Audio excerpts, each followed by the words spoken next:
guys, welcome to episode 3. In this episode we are chatting with Melissa DOMAN. She is a special needs sleep coach and a child brain developmentalist. In 2009 she started training as a DOMAN Method coach. She now works with children using the DOMAN Method, which helps develop children with special needs. I hope you enjoyed this one. Welcome to the show. Thank you so much for doing this. Sleep is such an important factor generally for optimum health, especially for children. Talk about how you got to where you were and your life story so far. Yeah, absolutely. So for me, I've worked with kids with special needs. I've been doing that for 12 years. I was, as a child though, I was around kids with special needs a lot. My mom worked in the clinic with those kids, and very often after school, I was just like kind of hanging out there in the, just like waiting for mom to finish up and to chill and play with the kids, right? Yeah, exactly. And so I think I knew from kind of a young age that I was like, okay, this kind of feels like my realm. And then, once I finished college, and it was either I go into becoming a baker, I work with kids with special needs, and I went this way.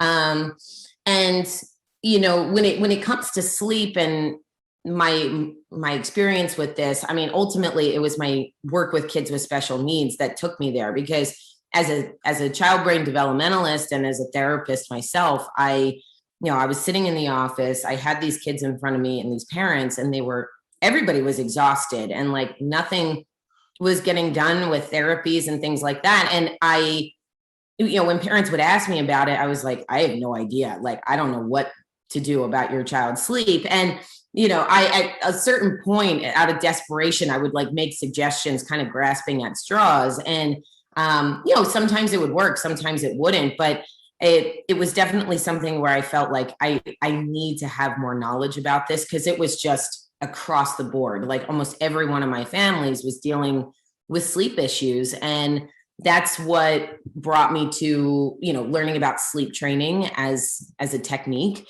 And once I learned about that, I would start to make those recommendations in the office, and like almost immediately, like the results were within weeks, things were changing. So I was like, okay, there's something about this. And, as I started to use it more and more with my kids in the clinic, I realized like there's so many kids with special needs and neurodevelopmental diagnoses out there. And they need this information. And I was looking at this a few weeks ago, that at least in the States, 1 in 6 kids between the ages of 3 and 17 have a neurodevelopmental diagnosis. So like, sleep coaching and sleep training itself so often is just geared towards children who are neurotypical. But if you look at that kind of statistic, it's like, oh, holy moly, like we need to do something for these kids over here. So, for the last 6 years, I've been sleep coaching for special needs families, and it's just been spectacular. I mean, I just like, it's so humbling, and it's great to be a part of that community and to help in that way. And, I've been able to meet some really wonderful families through that work, just globally, which is really cool. Wow. Amazing. I could imagine there's a misconception that special need kids can't do certain stuff, but actually it's more of a developmental and training thing with them. Because like my wife works in a school, and some of the kids that she helps, they have they find it hard to learn, and I think it might just come down to not everyone has the same way of learning, and it's down to like having like maybe a program for them individually that will actually work. So have you seen anything like that? Is that the kind of thing that you've been seeing at your mom's clinic, was it? Yeah, exactly. Well, and the clinic that my mom was working in, like she was working in a clinic that did something called the DOMAN Method, and that's my last name, and that's how I met my husband. It's a long story. But my mom was working in a clinic where they were doing this DOMAN Method, which is we evaluate children, we see where they are developmentally, like irregardless of diagnosis, because so often like a diagnosis is a label, and people make assumptions about children like, oh, autism, that means bop, bop, bop, but it doesn't necessarily mean that, right? So it's important to like really focus in and see what can a child do, what are they not doing yet, and design a treatment plan based on that. So as a child brain developmentalist, like that, I do DOMAN Method, and I've coached parents in that for 12 years, like I said. But I utilize that same strategy with my kids with sleep. Like every child learns and they process at their own pace. And, I think you touched on this, and it's very true. Like still, even now, when I talk to parents, like the idea of sleep training, like if a doctor recommends that or a specialist recommends that to a family, it's a rare occurrence.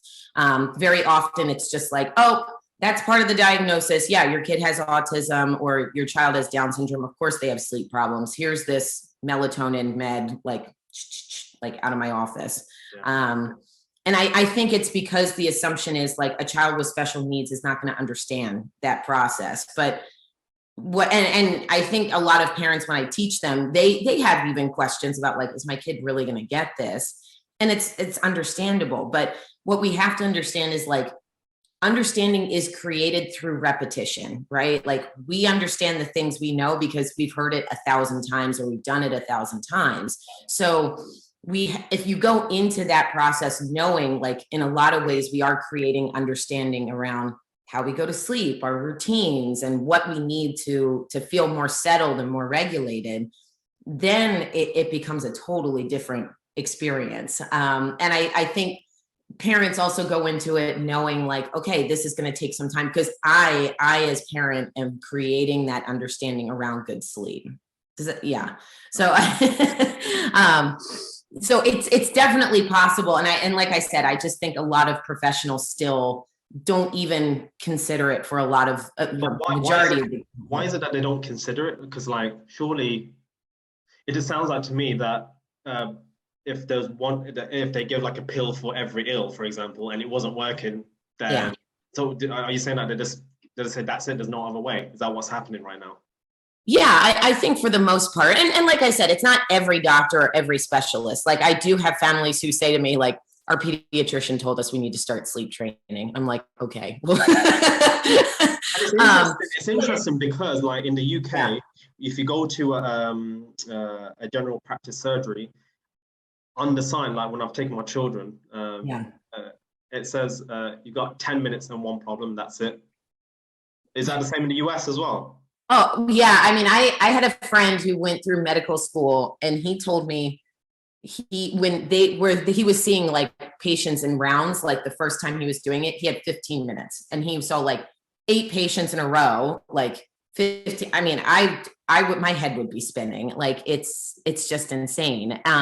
So I think there's definitely a part of that too. Like, our medical professionals, their hands are tied, and not everybody's like that. Like I know I purposely have found my own doctor who's going to take plenty of time with me and and things like that. But again, I think a lot of professionals get clouded.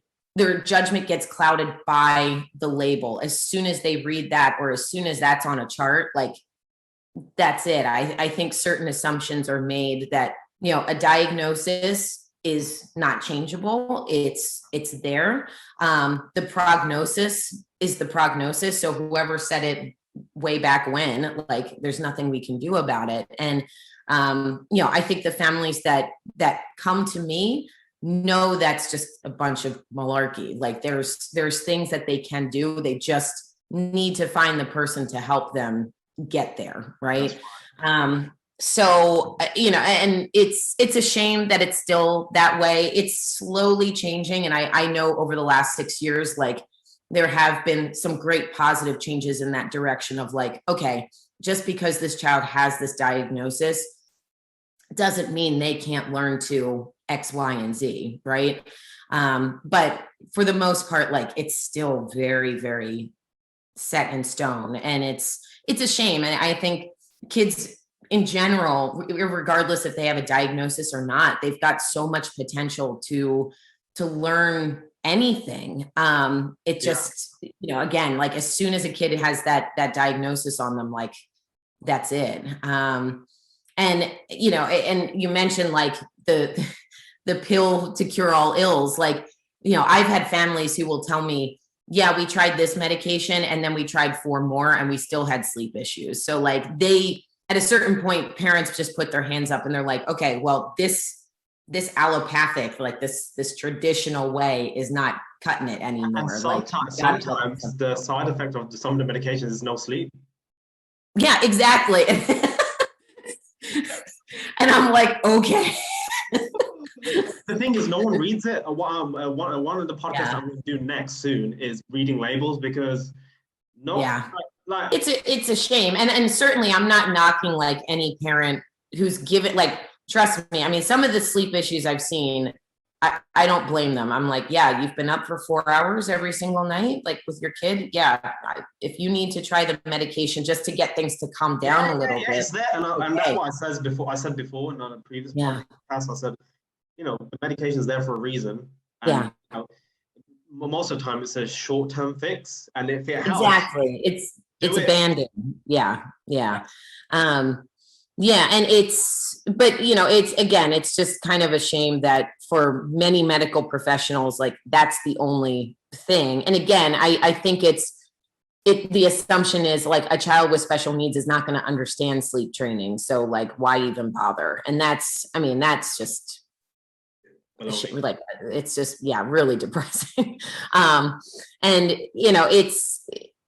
It's a shame because like I've worked with so many kids now, like who have just, if they were just given the right opportunity, it's something that can reverse in several weeks, and there are some kids where that might take a bit longer, and that's fine too. But, if it takes 6 weeks to reverse, 6 years of bad sleep or whatever, it's worth it, Yeah, definitely.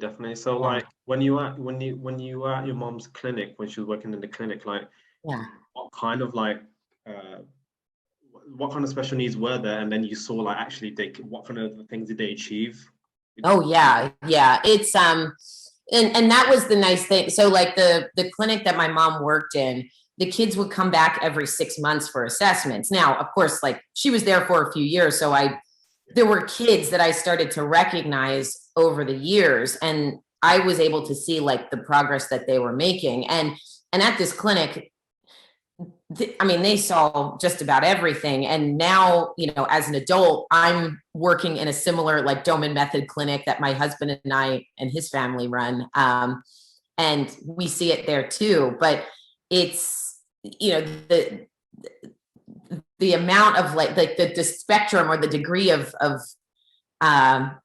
diagnoses. It was just about everything. And again, the beauty of it was just like, let's strip away that label and let's just see what this kid can or can't do yet. And make a treatment plan based on that. And some of the things that I was seeing as a kid was like, all right, this kid was not mobile 6 months, a year ago. And now like, oh, Charlie's back and look, he's like up on his hands and knees, or he's starting to take steps, like really profound things. So like seeing that as a kid, I just assumed like, oh yeah, all kids with special needs do this. And then like, once I was in like, high school and things like that, and I saw how kids were being treated and it was just like a very stark reality. Like, oh, okay, no, this is not every kid with special needs is given that opportunity. So I need to make sure like I can help and make sure they're getting those opportunities. And, as I said, like that brought me to working with kids with special needs 12 years ago. And now, like I said, my husband and I run a clinic, and, we're able to see that day in and day out. It's just awesome. Yeah. I don't think they have a DOMAN coach in the UK. I did a Google search. I couldn't find anything in the UK. Is that correct? Is it a US thing? Yeah. So, so the clinic that my husband and I run is called DOMAN International. My husband is the grandson of Glenn Doman, who founded the method. Okay. And I think I think actually like in the mid 70s, there was a DOMAN clinic in the UK for a little while. I know that because my husband's parents, who also work in this, they were the ones running the clinic in like their mid 20s or something like that. So we were in the UK for a while. Now we're in the US, like that's our home base, but we also have clinics in Italy, India, Russia. It's like naming the seven dwarfs. Where else? Serbia. Yeah. So we have like five clinics, around the world where we see kids, and we do have a few families from the UK on our program. I think the thing about the DOMAN method, it's always just been like kind of a word of mouth program. It's not, it's not the typical. To be fair, what's that? A lot of the successful clinics that are like passed on by messages from people that's worked is like one of the most successful ways of like working. Yeah. I find. Yeah. Like, I remember. I never knew anything about homeopathy, but the message was passed down that, it solved this issue. And I went there and it's like, wow, like, couldn't believe it. Yeah. Like, it was just another way, might not work for everyone, but it's just another way of trying, isn't it? Yeah, exactly. And I think a lot of families who come to us at DOMAN International to help with their kids, they've either, they want that team approach and they want that personalized approach. They've kind of had it with the traditional therapies and, taking their kid around, 4 times a week to this physical therapy or this speech therapy where like nothing's changing. And I think a lot of parents feel that pressure of time. Like every year my kid is getting older and the abilities are not coming up along with it. So again, I think a lot of families who come to us at DOMAN International are like, we've had it. Like we need more intensity. We know like we need to get results. And the programs that we teach, they're intense. They're, a lot of it is on parents, but the great thing about that is that it's parents getting the results. Like, yes, I'm going to tell you, all right, you're going to do this 10 times a day and I'm going to coach you through it with your treatment program at home, but you're the one doing the work. You're the one getting the results and all the bragging rights. Like, for a parent to say, yeah, my kid wasn't speaking and now like I got them, to the point where they're like conversing and saying, hundreds of words. That's a huge deal. Huge deal. Like I went to the park on the weekend, just by chance. I was swinging. I was playing on the swing with my daughter, and then a lady comes by with her daughter, and her daughter's shoes are on the floor. And I don't think I asked, but she just told me, she's like, "Oh, my daughter's got autism, so like she can't sit on the swing with her shoes on or a hat on, so she has to do that." Does that resemble anything that you've heard about autism and things like that? I mean, typically for kids who like don't want to like wear shoes, wear clothes, like this does happen. It's a sensory regulation thing, like the tactile. Like that kind of tactile ability is maybe a little too tuned in. So sometimes wearing a shoe or wearing certain pieces of clothing can be really irritating. So the first thing they do is take it off. Yeah. I think this is something that like, unfortunately, because there are so many kids now diagnosed with autism, like in like the classroom setting, in the therapy setting, like I think a lot of teachers now are kind of just open to it. Like, okay, yeah, this kid has autism and they don't want to wear this or, of course, within reason. But yeah, it's not uncommon. I'll say that for the kids that I work with, either with DOMAN International or Sleep. I mean, I did tell the lady that I'm doing this with you, so she's gonna be paying attention to this. So oh, good. Okay. I hope it helps her, and because when I spoke to the father, he said, "I'll literally do anything to help my daughter," and I was like, "Oh, yeah." He said basically she's at an age where she can't be diagnosed, but when she goes to, I think he said when they go to the school, they can't look after this child because they don't have the facilities to look after. Yeah. So basically, and I was like, so is there no one helping you with this? And he's like, no help, we're just doing it ourselves. And that hit me. It's really unfortunate. And actually, because I speak to so many families from the UK, I feel like this like 1.5 to 3 year old limbo is really frustrating because, like you said, like they can't be diagnosed yet, but then like there are clearly some issues going on, but they don't get the diagnosis, which means they can't get services. It's really kind of crazy. And unfortunately, like now that the pandemic is kind of over, there's this backlog of kids that need diagnoses. So now like the families who have been waiting, now they're finally getting that diagnosis, but there's still so many parents on the bottom of that list who are just like kind of twiddling their thumbs saying like, well, what can we do now? And you know, because again, they don't have that label or that diagnosis.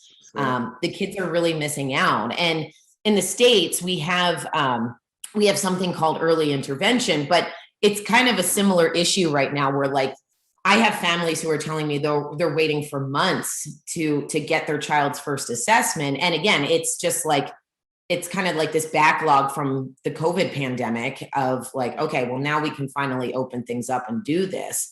But it's a shame. Like I said, I mean, kids are really missing out. And the toddler years are so important for brain growth and development. And the fact that like, you know, because they're waiting, like, because these kids are waiting to get this diagnosis, the brain's kind of like not getting the crucial stimulation that it needs.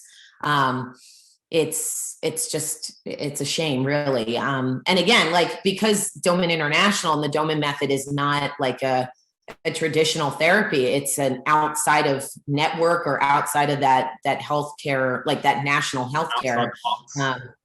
Yeah, like you can start it whenever. Yeah.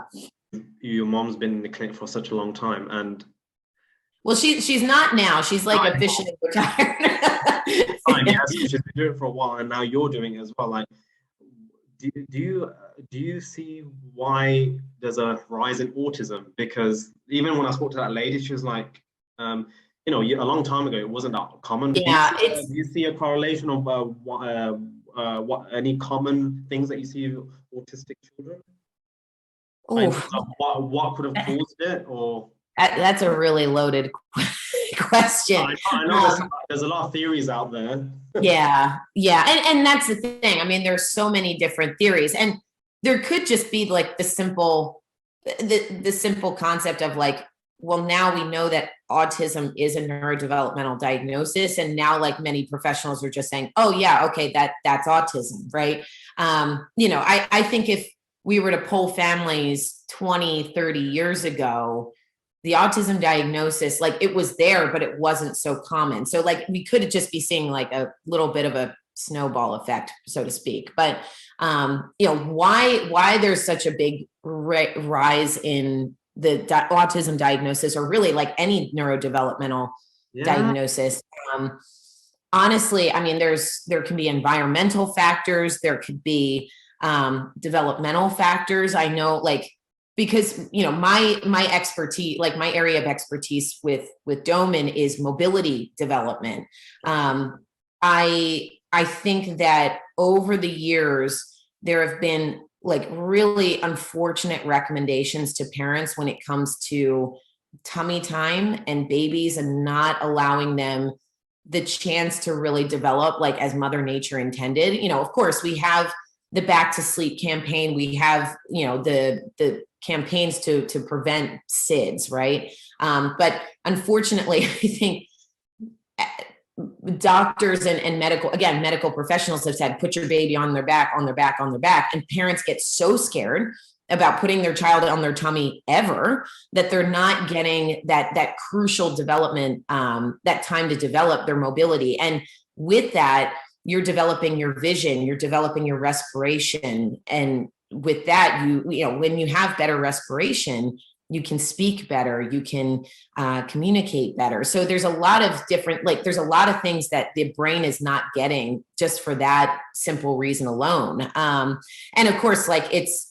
incredibly controversial, but you know, there are parents out there who kind of know, like, all right, we did this and you know, something happened. And whether there's something genetically and something genetic there that the kids don't respond to it, you can't deny, like, you can't deny that when you hear that over and over from parents. And over the last 12 years, like I've heard that many times from parents. And I think parents know intuitively, like, something's going on here. It's the mother's instinct, isn't it? Yeah, absolutely. And you know, it's again, like kind of going back to the environmental factors, you know, some of the regions of the world that have the most autism diagnoses are areas of the world where environmentally, like pollution is skyrocketing. There's, you know, the water is not safe, the air is not safe, and exposure to those kind of heavy metals and those toxins at a young age, like there's no question that like the brain is going to respond to that. The body's. Hey guys, just a quick break. I just want to say thank you to my sponsors for today's episode. Sun Chlorella, amazing supplement. It's got active B12. It detoxes. It's a chelator, so it removes heavy metals from the body. I give it to my kids, my clients, and my family. Check it out. Going to respond to that. But that would be even during pregnancy as well, right? Like if the mother is consuming or inhaling toxic polluted air, it's going to the body, and what does the baby need while it's in the womb? It needs nutrients from the body. It's just going to consume all of that. I think I read a research paper about how a mother's breast milk can contain heavy metals as well.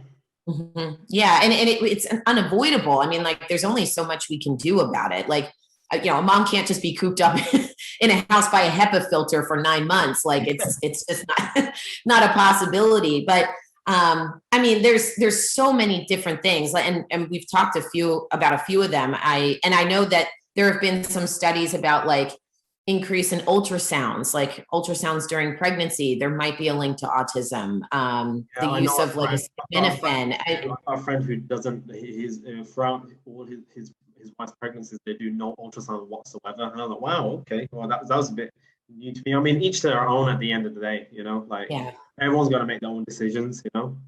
Exactly.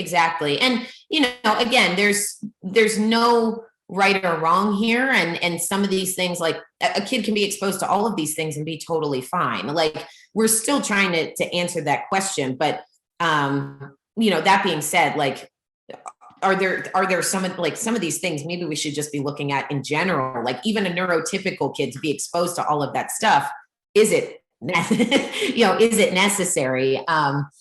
But that's, you know, again, I think that's for every individual to make that decision, and there's no right or wrong there either. I mean, for example, when I talk to many families who like swear up and down they're not going to do it, but there are other families where their child maybe had a brain injury because of one of the illnesses that you get for, like a meningitis or something like that. So it's, you know, again, there's no right or wrong answer or right or wrong decision. Like parents just need to inform themselves and know, like, okay, like based on what I've read, I'm going to do X, Y, or Z. Exactly. I think there's no right or wrong answer, and there's no judgment either, because as a parent, we can only make a decision based on what we know, how we feel, and make a joint decision, mother and father, and that's it. You know, don't let anyone else influence, you know, or how you feel about it. Just, I think it's more of like a team effort between the parents, isn't it? Yeah, absolutely. And that's something that I drive home with families all the time. Like when you can read all the information on the internet, you've got all these professionals, like at the end of the day, you need to take that moment to yourself to like just listen to your own intuition and say, like, okay, what feels right to me and my child right now? Or like, you know, it's, and I think it's just a shame, because so often like medical professionals are like, I went to medical school for 12 years. I know this, like you're just a parent, right? But there is that inherent knowledge about your child, and parents are the number one expert in their own kid. Like there's nobody else who knows them like that. Yeah. And you can't paint every child the same brush, because we're all so different. Like the nutrition, like I can see it because I'm a nutrition consultant as well. Like when I see both my daughters, I can clearly see both of them have different nutritional needs. It's just it's so like night and day. It's just so clear, you know. And it's just interesting, and and it just goes back to, you can't just, let's say for example, feed two children the exact same thing, except expect the same result. Yeah, absolutely. And I mean, nutrition, like that's a whole other thing. I mean, like you said, what works for one person or one kid is going to be the total opposite. I mean, everybody's sensitivities are different. And, that, again, that just kind of adds an added layer of challenge, but whole process as well. Like, you have to think differently to, attune to this person, right? Yeah, exactly. And even like with DOMAN International, like one of the things we do with our kids, we put them on a really, consistent, and maybe, some might even say strict nutrition program and regimen. And there are like certain like biggie foods that we avoid, but we can't just like across the board say like, hey, none of our kids are getting these things.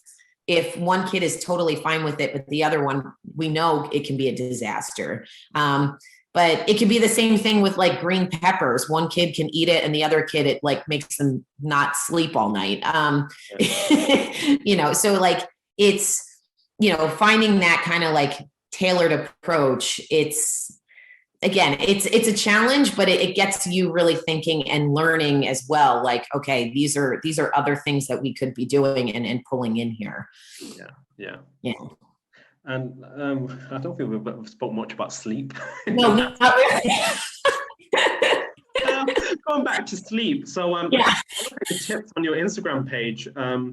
It seems like actually just most of the tips are quite the same common things that you apply to most children, right? Yeah. And I of course, like being a consultant for kids with special needs, it can be kind of awkward sometimes because I'm like, yeah, this is not unique to kids with special needs. Like every kid needs it, but honestly, like a lot of times with the tips that I put out there for parents, I put them out there knowing there isn't anybody else telling them this because, again, their kid has a diagnosis, they have a label, and it's like not even considered, right? And I mean, I'll have parents who, what was the tip? Oh, it was white noise. Like I put out a tip on my Instagram page about white noise. I probably had 3 families tell me like their kids' sleep issues were resolved once they got rid of it. Like if I can make that impact with 3 families just through Instagram, like awesome. And that's why we do what we do, because there's information out there that people just have no idea. They have no idea. Yeah. There's a little thing that we could try. It might work. It just might work.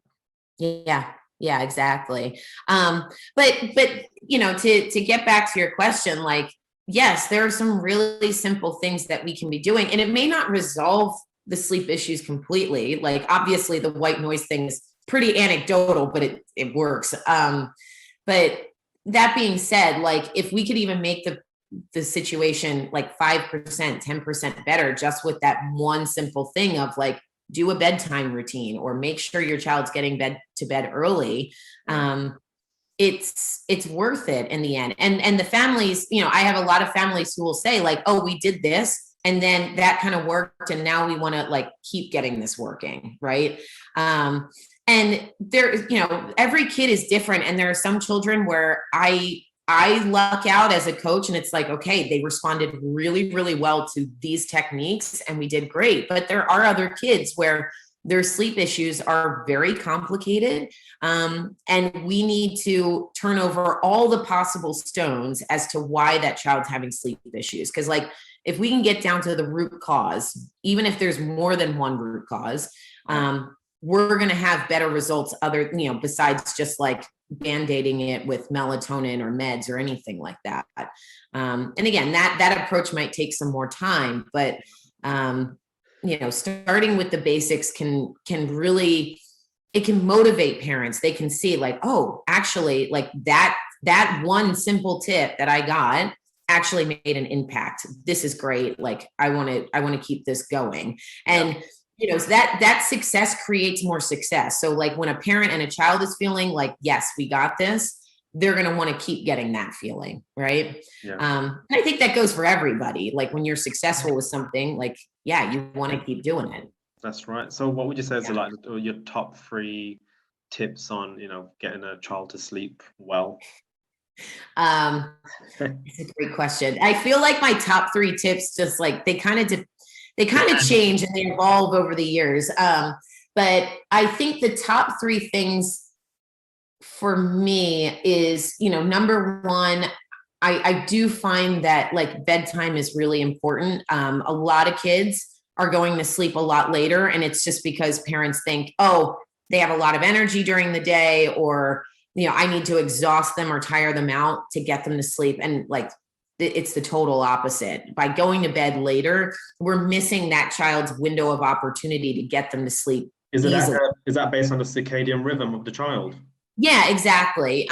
Now, some kids, it is a little bit later. Some kids, it's a little bit earlier. But for the most part, that window of opportunity for kids like 10 and under is around 7 to 8 o'clock. And if we take advantage of that, the body's like, okay, I know I'm settling down. We're hitting the point where like melatonin's being released into the system, and it's a lot easier for them to get to sleep. So I would say like that's definitely number one.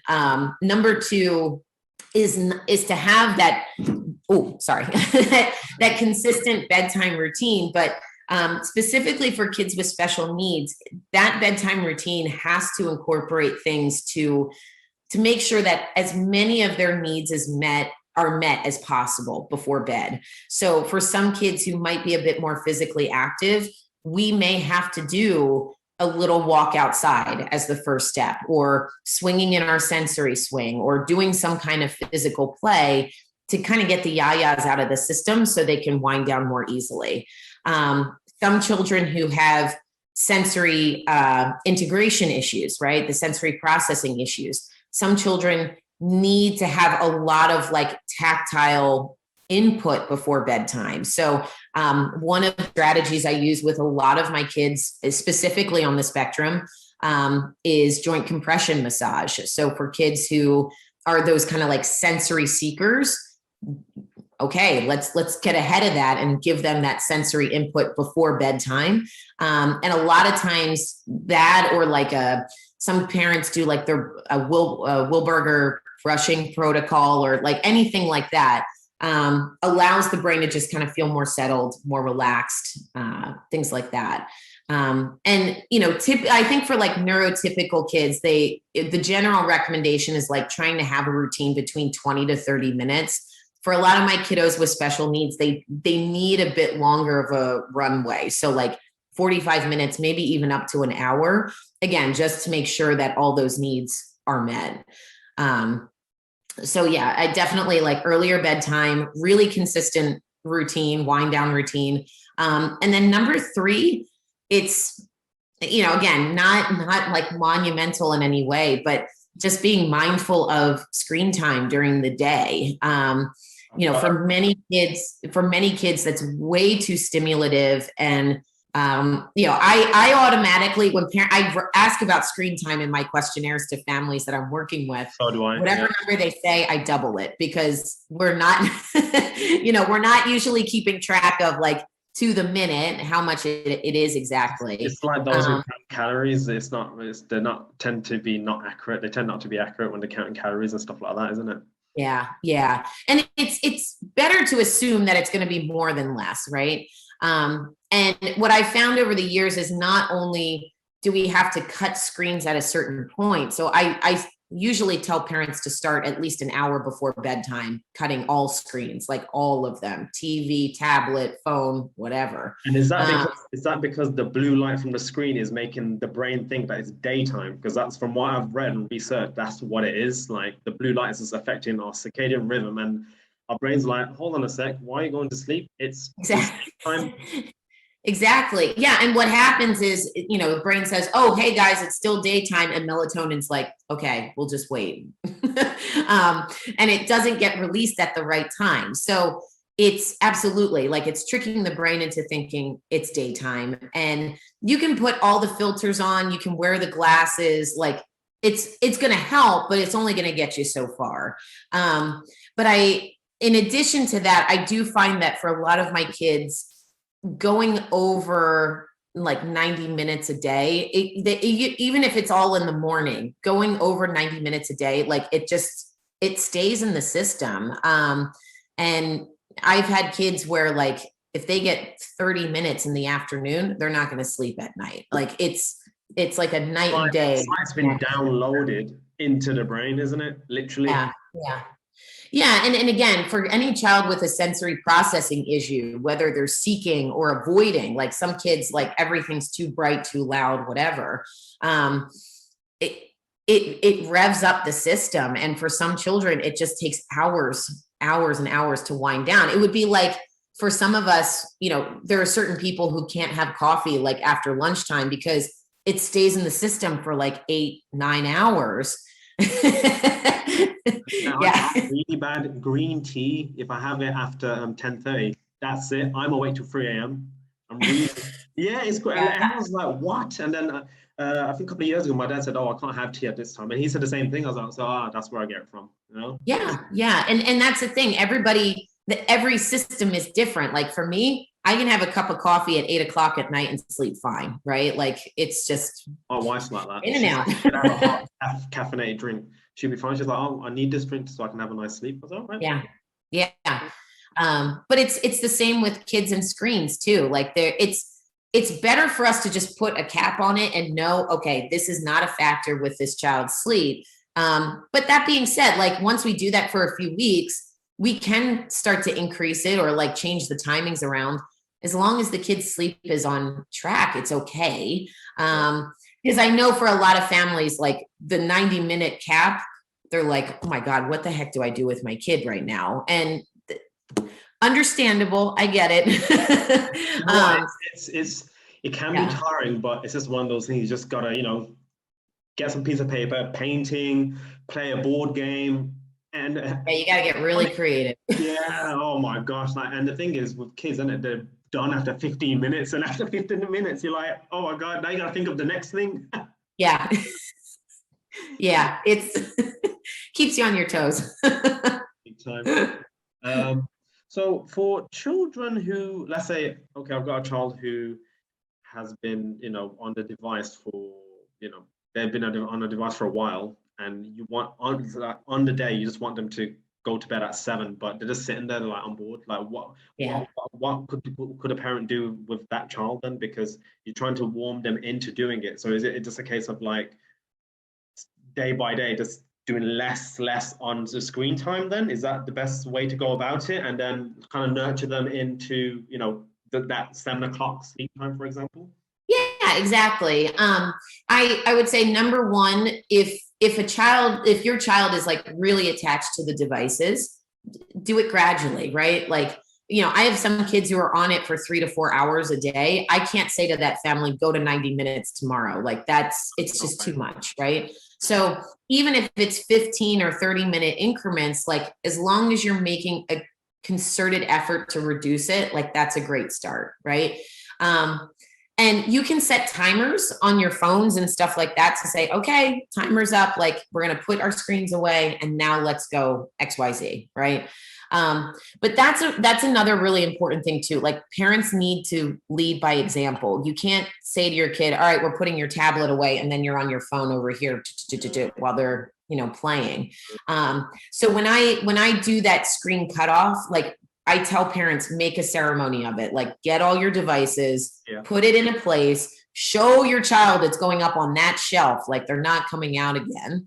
And but then everyone, not just the children, everyone, right? Everyone. Yeah, everyone. Because, you know, the worst thing for a kid is to feel like they're the only one who has to do something, right? It's the same like with kids who, you know, a lot of my DOMAN kids who have older siblings, if older sibling is sitting at the dinner table and they're able to eat like French fries and this, and, you know, kid on the program has kale, like that's not going to work. Yeah, it's funny you say that because I can see my eldest daughter, she has a hard time understanding why like friends and family are allowed to have Coke and I don't allow her to have Coke.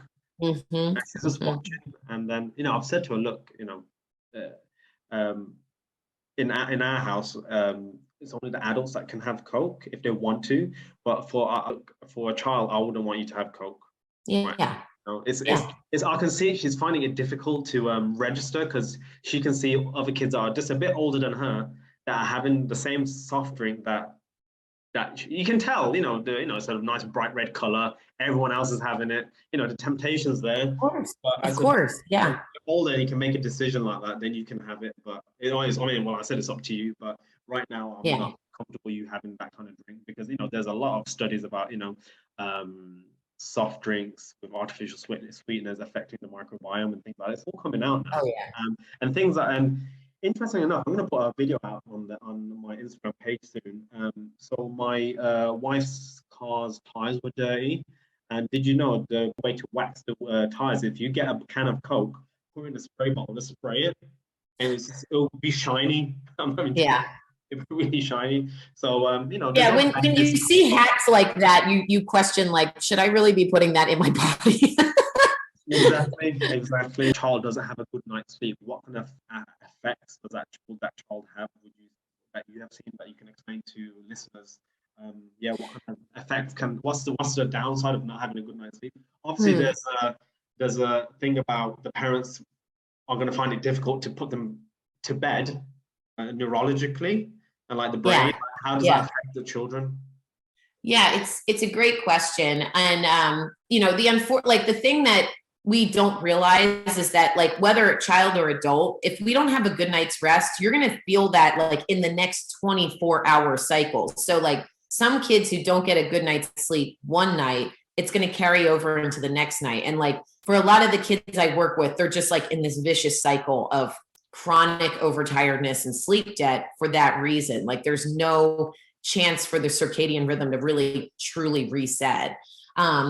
Now for kids in the short term, obviously we all know, like when you don't have a good night's sleep, you're kind of feeling crabby the next day. You're not as focused. And I think for adults, and I know this is me, like big time, your ability to control impulses is really hard. Like I know for myself, if I've not had a good night's rest, I'm like hitting carbs. Like I want snacks. I want to like literally eat all day. Because it only makes sense because you're so tired and like the body's like, I need something to keep me awake to get me through the day. That's exactly it. The first thing your brain's gonna be like, go into that snack cupboard and then get that chocolate bar because you're gonna need it.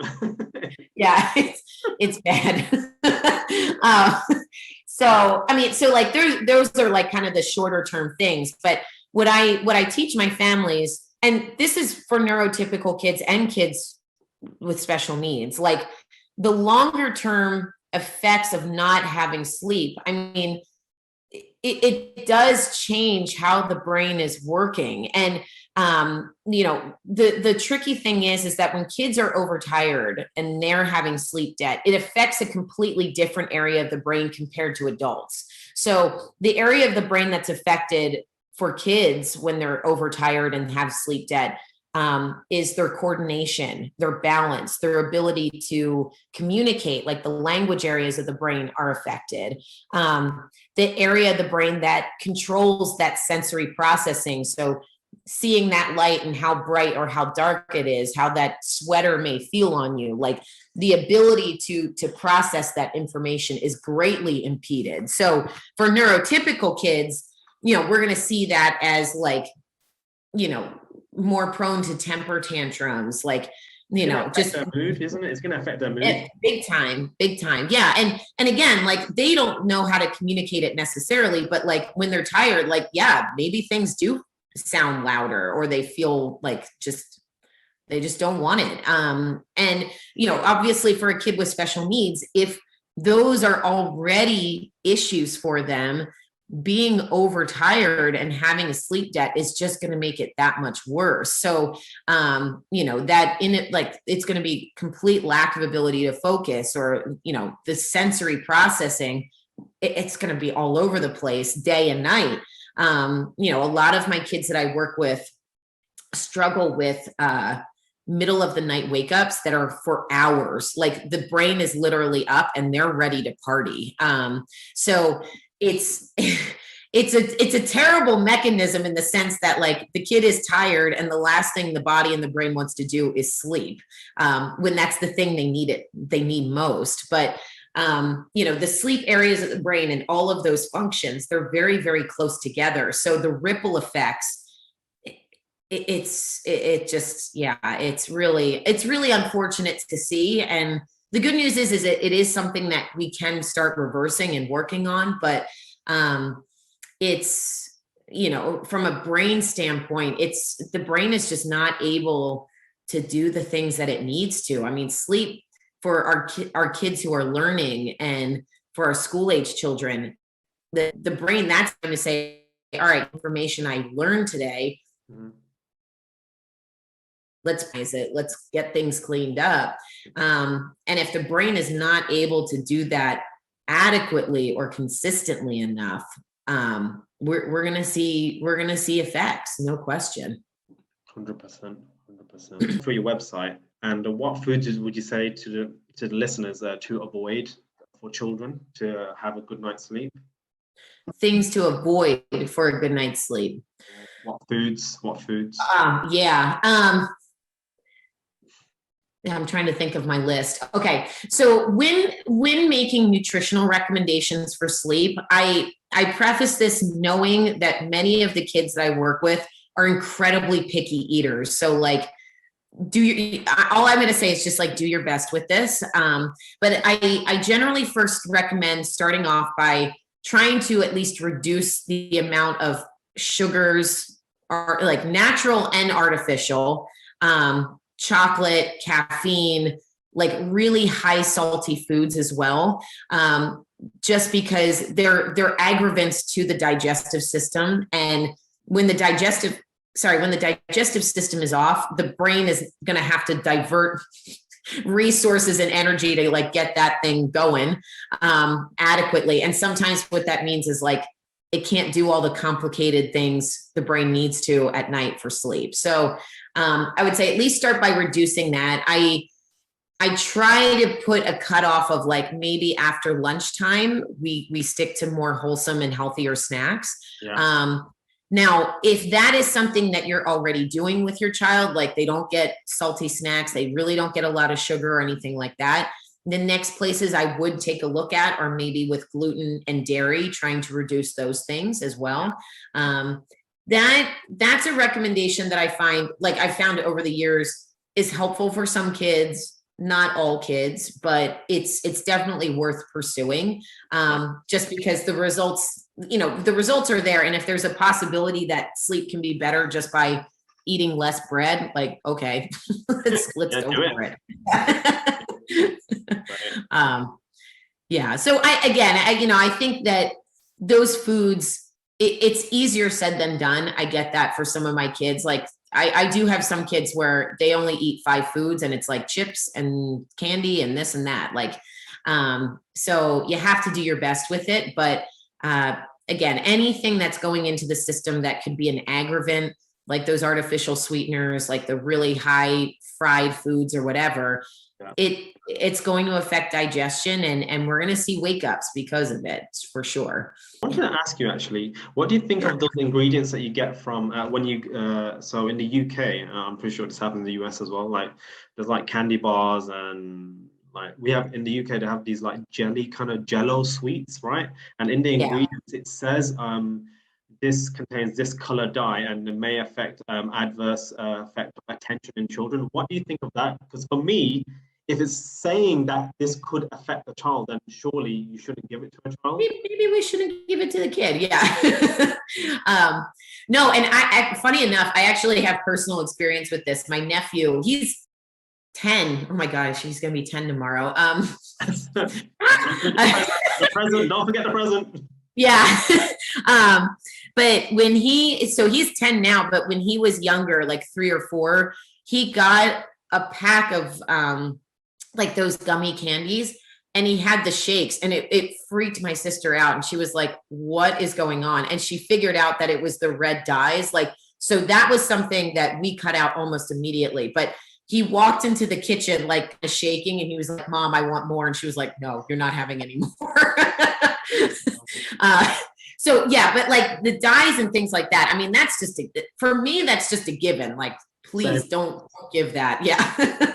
Not at all. I think when some children are consuming it and they don't see no effect at all physically, I think that's when parents might be like, oh, it's fine. But do you think like actually and like internally it'll be affecting them later on in the day or something like that? Would you say that? Yeah.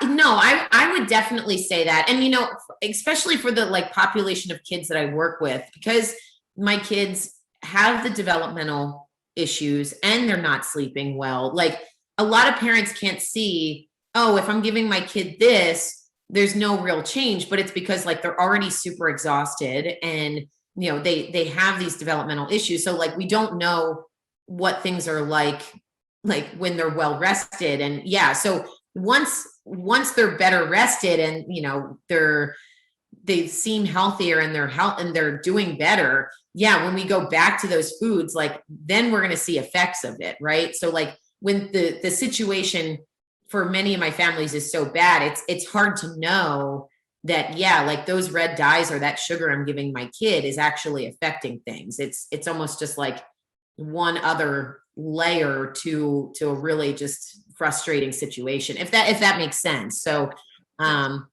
yeah. Right, to wrap up,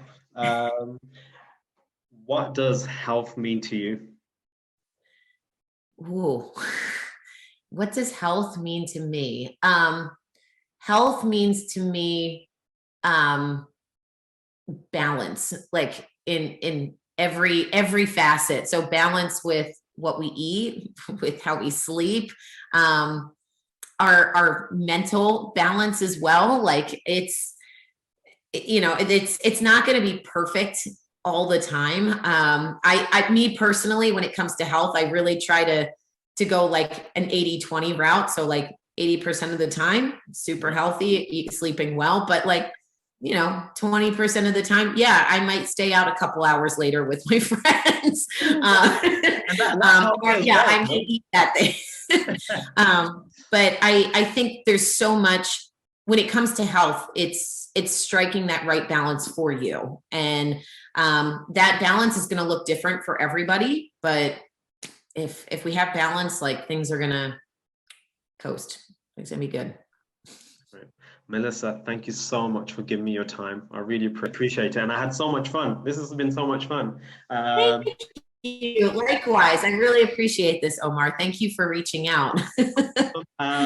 So before we finish off, do you want to just tell the listeners where they can find you, websites, Instagram, and Sure.